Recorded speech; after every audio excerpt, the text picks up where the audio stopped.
Twinette Staples, and I'm super excited that you've decided to check out my YouTube channel this week. Listen, I know you could be doing anything else with your time, but you're not. You're here watching a video from me, and I'm so glad to have you. If you're new to my channel, welcome, welcome, welcome. I'm so excited that you're here. If you are returning, welcome back. Whether you're new or returning, make sure you hit that subscribe button before you leave. You'll get notifications every time I post a video. And before I hop into this week's video, let me just say, man, have I missed you all, okay? It's been 3 weeks since I posted a video. And some of you probably, most of you probably don't know, but I went on a mission trip with my church, traveled to Colombia, and so for two of the weeks I was away. I was out of the country. And then when I came back, I got sick, and so I'm getting over being sick right now. But I just want to say I have missed you all. I'm so happy to be back. I hope and I pray this video blesses you. If it does, make sure you let me know. Write a comment below. I want to hear from you. Your comments always bless me. And excuse me, so I'm probably going to be clearing my voice, my throat throughout the video.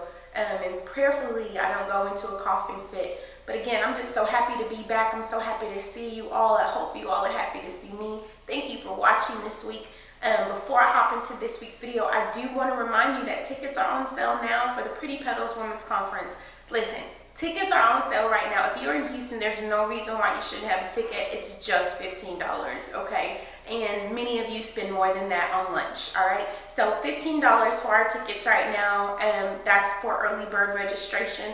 After early bird registration's over, tickets will go up to $20. And again, many of you spend more than that in a day when you tally up your Starbucks, your lunch, your dinner, your gas, whatever it may be, all right? So we are just thankful to God for everybody that he sends. But if you've been thinking about going, make sure you get in before the early bird special ends. Tickets are just $15. Pretty Petals Women's Conference. We're going to go ahead and put up a flyer. You can get it on our ministry website at www.wings.org.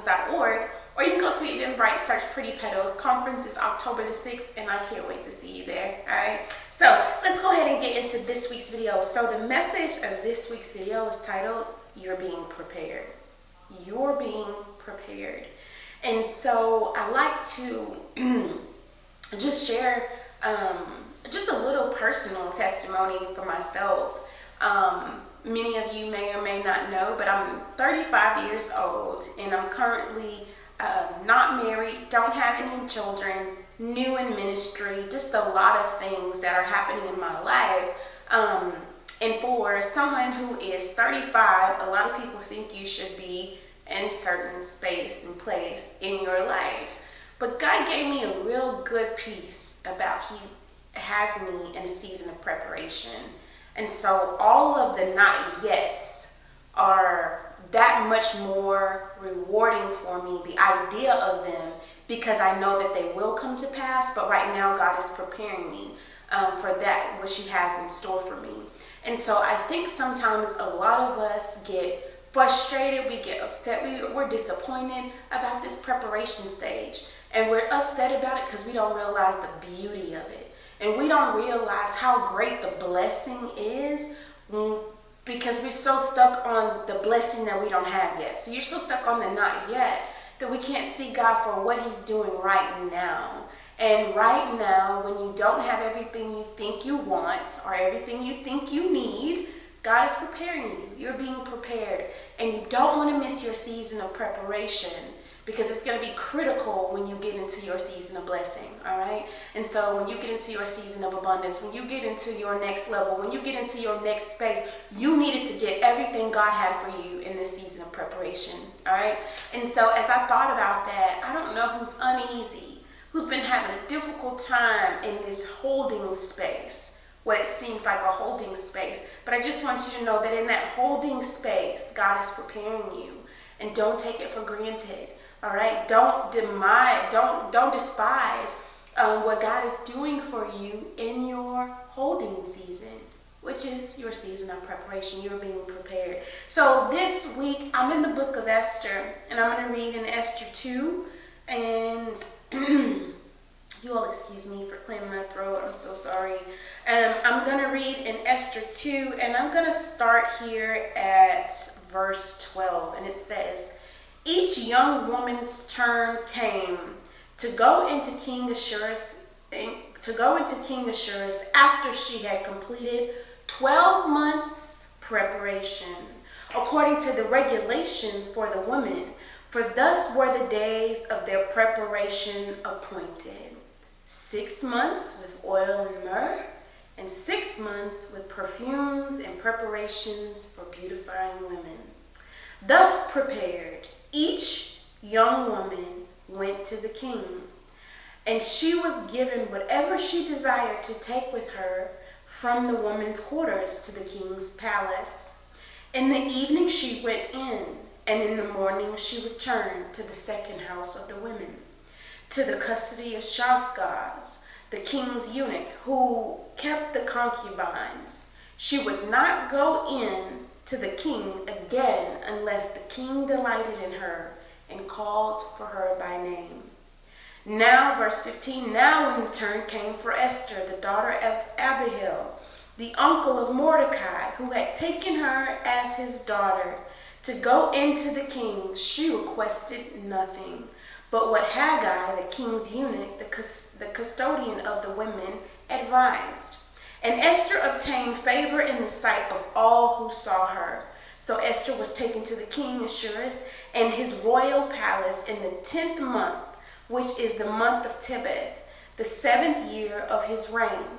The king loved Esther more than all the other women, and she obtained grace and favor in his sight more than all the virgins. So he set the royal crown upon her head and made her queen instead of Vashti.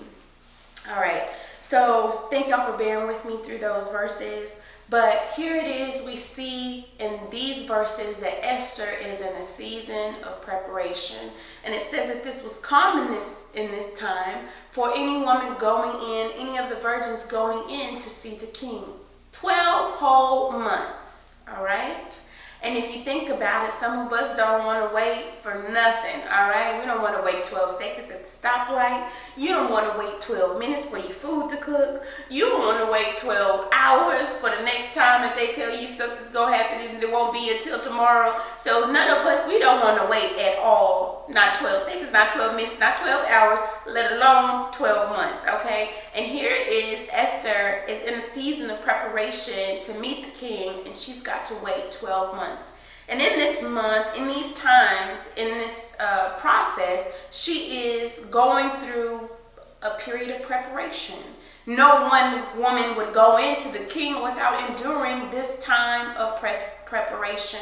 And so here it is, he's seeking a new queen because Vashti had disobeyed him, and so now he was taking away her crown. She was no longer going to be the queen, and he was looking for another queen. And so all of the women had to go through this process, this 12-month process, and here is Esther, right? And so Esther is going in here, but when we go before, all right, so I just want to go before really quickly. Because before Esther got into this place, it says in verse 10, Esther had not revealed her people or her family, for Mordecai had charged her to not reveal it, right? So here it is. Esther's going into to the place where the women are being prepared. She's going to be here for 12 months, and she's got a secret. She's got something that she can't tell anyone. She's got to keep quiet.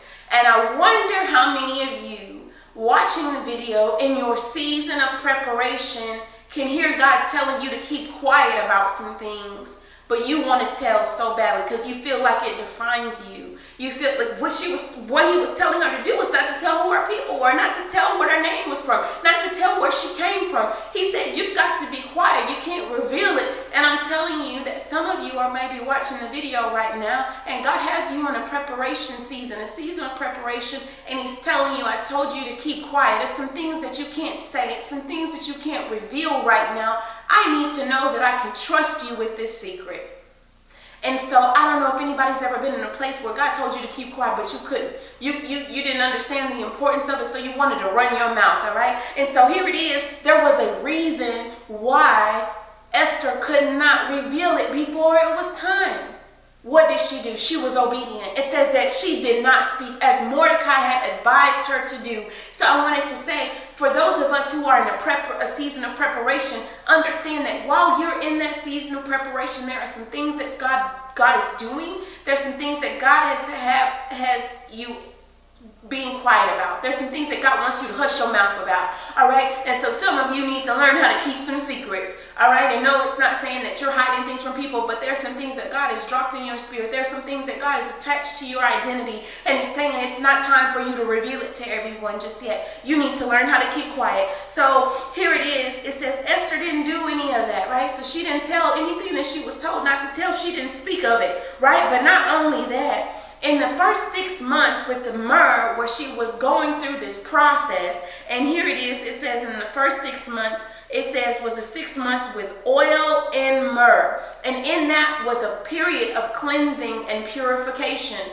And so when you look at it, what is it really happening here? Well, they were trying to make sure that the women were clean. They wanted to make sure that they were ready for a king. And so they went through this purification and cleansing process. And so God is saying, you want to make sure that you're focused on the right things, because sometimes I'm not going to be able to do that good work in you until I've been able to purify you and cleanse you from some things.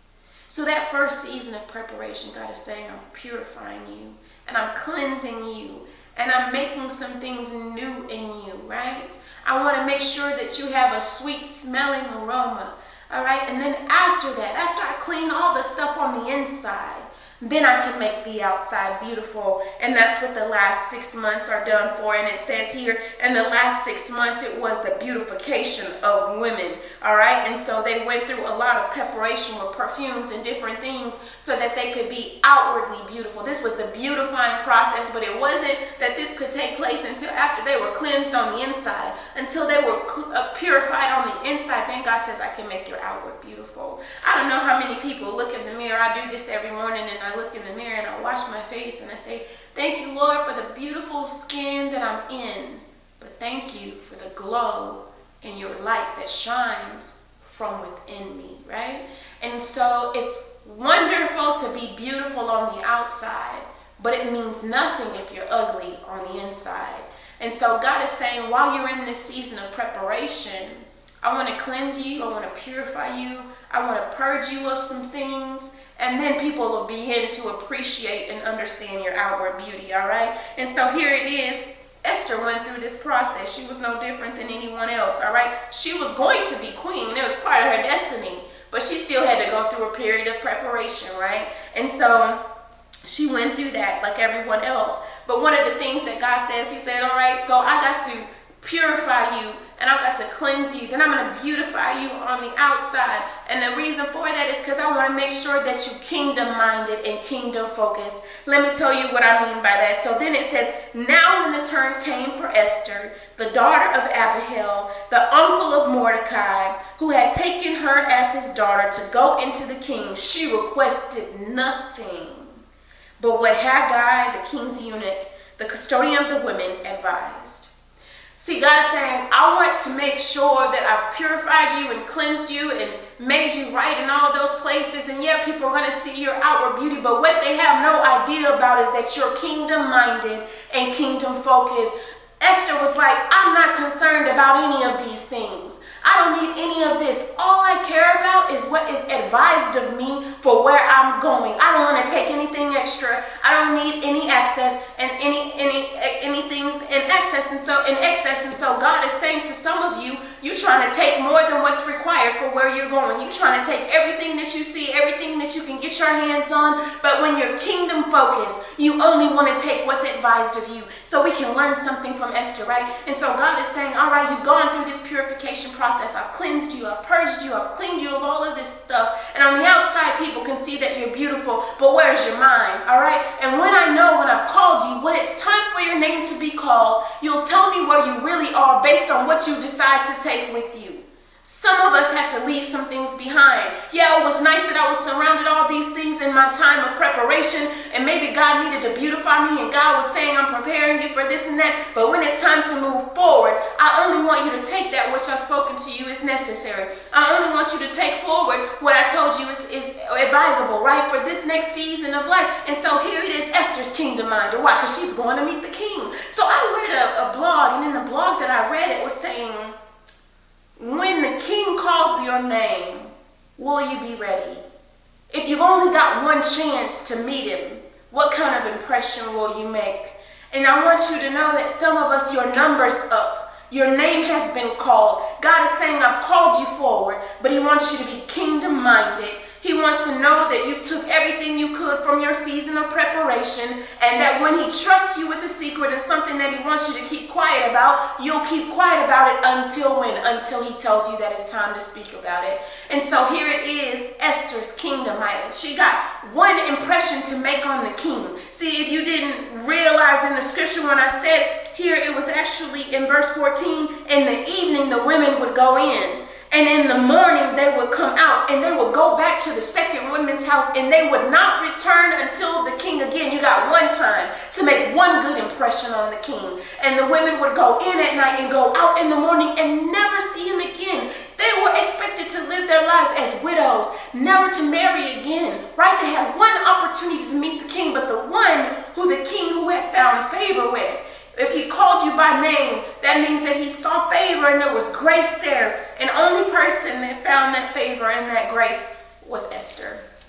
And I want to know if I have any Esthers in the room, all right? If there are any Esthers watching this video, okay, and you're looking at this right now and you're like, man, I didn't necessarily realize where I was. I didn't realize what God was putting me through, but now I see it's my season of preparation.